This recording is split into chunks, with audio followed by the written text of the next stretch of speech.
What's up YouTube? Welcome back to the channel. We are going to continue the series on breeding. This one should be pretty quick because it's simple. It's all about your males. There's going to be a couple repeat slides in this one from the previous video where we went over to females. I will put a card up in the top corner up here, I think, to that video so you can watch that. But like I said, there will be a couple repeat slides in here. Shouldn't take too long. Males are simpler than females because all I got to do is do the locking and eat, and that's pretty much it. Okay, as you can see, we are talking about males. Does your male have what it takes? Pretty simple. This is a repeat slide from the females. You probably recognize it if you've seen that video. You know, 'tis the season. Is there really a season? There's really not a ball python breeding season. You can do it year round. You can do it in the season. It works both ways. We do more of a season. You know, we start cooling down November 1st and we start breeding December 1st. Actually, I've already started doing some breeding. This is Saturday. No, this is Sunday the 22nd. I've already started pairing some animals up. We have like 8 pairings. I decided that there was enough females showing signs, you know, up at the front, bull wrapping, all that good stuff. So I decided to go ahead and breed some animals that were, you know, really healthy and ready to go. Some of them I'm going to wait on for a little bit longer and let them get more beef on them. But you know, we start cooling down November 1st, start breeding December 1st. You can breed year round if you want to. I just don't want everything going on at once all year long. I like it broken up into sections. It's more organized like that to me. It's just how we do it. Temperature, again, same thing. Cool or not to cool. Some cool, some don't cool. We cool. We've kind of been going back and forth, but cooling seems to work out a lot better for us. So as you can see there, we drop our temps to 87 degrees. This is just a heat tape. The actual ambient temperatures I will let drop naturally as winter approaches. We're in Texas, so it's still pretty hot. But as winter approaches, it'll go from 80s down to like 77 and 75. It doesn't drop below 75, at least in this house that we're in. When we move, it's going to be interesting to see how temperatures fluctuate and stuff. But we drop it down to 87 degrees on the heat tape for the first 2 weeks of November. The second 2 weeks of November, we drop it another couple degrees down to 85. I like to do a gradual decrease and not all of a sudden, you know, temperature change and hits them, puts them in shock or whatever. So I do a gradual decrease as we go. Okay, size and age for males. This might be another controversial topic, you know, but we're gonna get into it. Y'all need to make your own judgments. Don't breed a 200 gram male though. A 300 gram male, I've seen 350, 400 gram males go that were producing sperm plugs. You know, you can get one lock with them maybe, but I would not push a male that small. So our size is 500 plus grams. If it's an older male and he's sitting 450, well, he really shouldn't be sitting at 450 if he's an older male. But say it's that first year male. Oh, I just messed up. Hold on. Boom. Say it's a first year male and he's only like 6+ months old.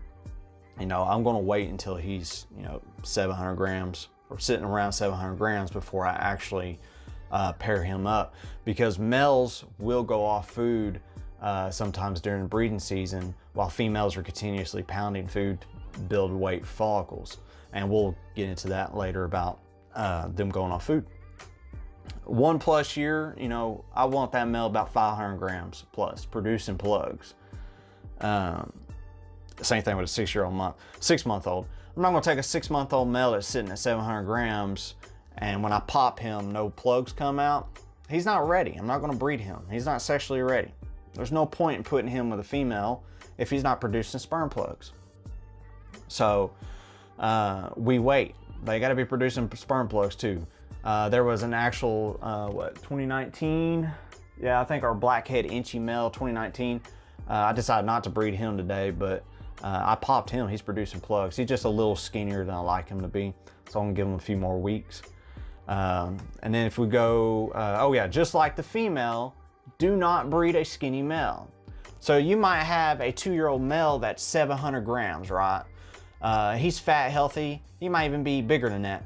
But if he's, 4 foot, 3 foot, and he's a skinny stick, don't breed him. Don't breed him. It's not worth stressing your male out, potentially killing your male, which we have done. I have overbred a male before and killed him. Maybe a couple males. There was a pied male at one time. I remember that I overbred, being anxious, impatient. I'm a very impatient person, so I've really had to develop patience as time's gone, especially in this hobby. But I didn't have the patience. I wanted to produce pies. This is back when the first 3 or 4 years we were doing it. And I overworked them and I killed them. So pay attention to your males, pay attention to their weight, pay attention to their feeding, and really pay attention to your males, just as important as pay attention to your females. Your males can get sick and stressed out just as bad as a female can and die from it. Because you gotta remember, these males are sometimes working 3, 4, 5. I even heard people working 10 males to or a male to 10 different females. We don't do that many pairings. I really don't like more than 3 or 4 for a male. But if it's a big, healthy male that's been established and has, some time under his belt of breeding, I might push him a little bit more. But with pushing a male to more females, you also have to pay attention to how many locks he's getting. You don't want to breed him to 10 different females and get 5 locks. That's a lot of freaking locks for a season for a male. And no, I have noticed, most males tend to get the hang of it between their 2nd and 3rd breeding season. First year males, don't get discouraged. First year males might not do anything for you. They might go into a female's tub and be like, I don't know what the hell I'm doing. So it might take them another year. Sometimes it takes them 3 years. Man, we may have a male that's still not breeding. I don't know. Females tend to be the ones that are the harder ones to get to breed. I have a female that's 5 years, 6 years old now. 5 or 6 years straight that I've been trying to breed her. So she's even older than that. And she won't lay a clutch for me. So you can't control it. Feeding schedule for the males. Will my males stop eating? That is a possibility. Some will go off food, others will stay on food. Most of the breeding males will, if you're doing the 1 lock a month thing, a lot of my males will actually continue to eat throughout the season. It's just a little less than what they normally would. They're not pounding food at this time. You got to remember too, it's winter time, temps are cooler, the snakes are cold-blooded. They're kind of going into a hibernation, brumation period, even though they really don't go into a brumation period. But their metabolism, everything's slowing down even more because they don't have heat to help them digest that food as fast. So their feeding slows down. We stick to our regular schedule. We offer food we offer all our medium feeders on Saturdays. That's when I feed. So stick to your regular schedule. And like I said before, once a breeding male has gone off food, don't breed him no more. If he goes off food for like a week or 2, yeah, whatever. But if he's off food for a constant 6 weeks and he is declining in girth and all that, pull him from the breeding season. It ain't worth it. Put him back in the rack, fatten him back up, get him healthy for next season so he can do some work.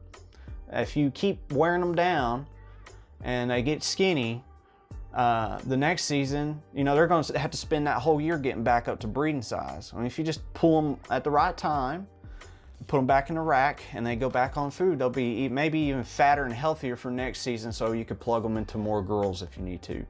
So don't push your males, just like your females. Don't push your males. Pairing the males, real simple.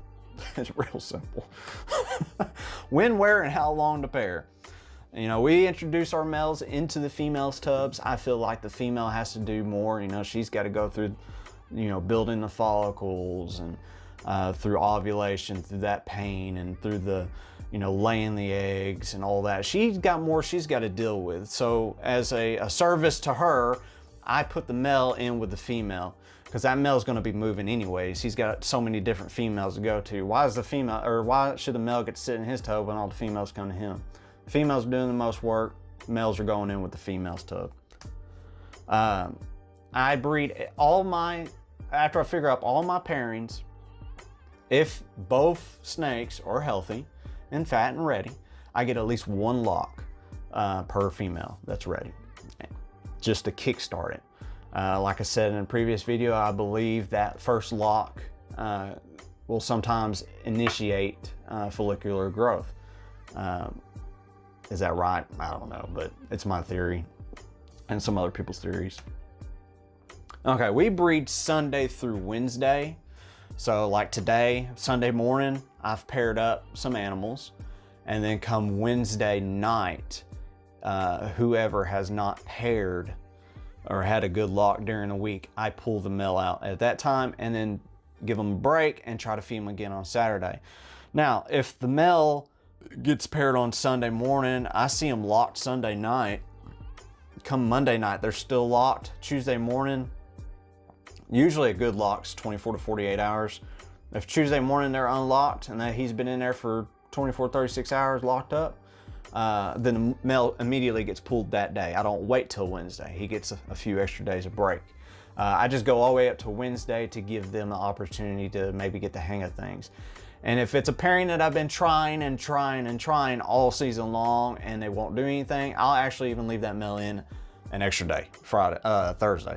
So, and sometimes that works. Sometimes on Thursday, they all of a sudden just lock up. Usually right before I'm about to pull them. So it's crazy. They all got different personalities and they got different females they like and different females they do like or don't like. Okay, locks. Do I need 10 locks from a male? No, you don't need 10 locks from a male. Honestly, you shouldn't probably be getting more than 4 or 5 locks per male tops. You know, there is no need for more than 1 good lock per female per month. That female's building follicles 10, 15 millimeters a month. There's no point in putting that male in there 4 times a month. That female knows if she's ready, knows if she wants to go or not. And she's going to continue building her follicles. So I like to get at least 1 good lock a month. If the female, maybe I've already covered that. We've